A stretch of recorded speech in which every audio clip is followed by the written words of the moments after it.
Hey, I'm Phil Heimlich. I'm a conservative Republican, though I lean libertarian. And most importantly, I am a follower of Christ.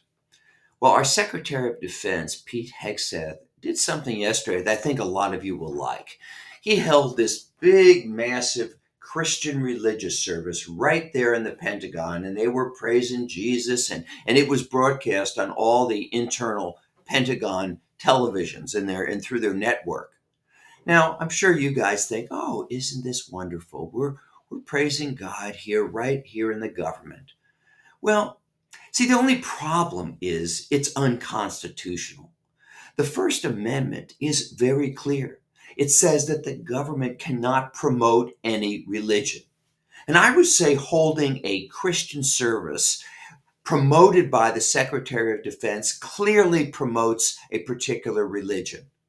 Now they say, oh, but it was voluntary. Yeah, it was voluntary, all right. Every employee got an invitation and had to RSVP whether they were coming or not. In other words, the boss knows, hey, who's with the Christianity thing and who's against it.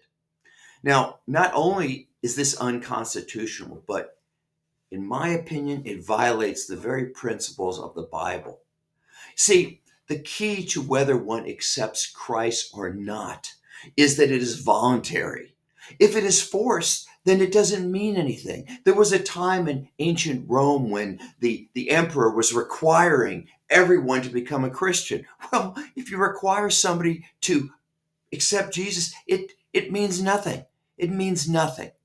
When I was at boarding school, I have to confess, I served a 3-year sentence there. When I was at boarding school, they required us to go to mandatory religious services 4 times a week. Not only were they boring, but they took attendance. And if you didn't show up, you ended up cleaning bathroom walls. This experience turned me against the Bible for many years. Let's hope that Secretary Hegseth's religious service doesn't have the same effect on the men and women in our military. I'm Phil Heimlich, and this is the Radical Middle.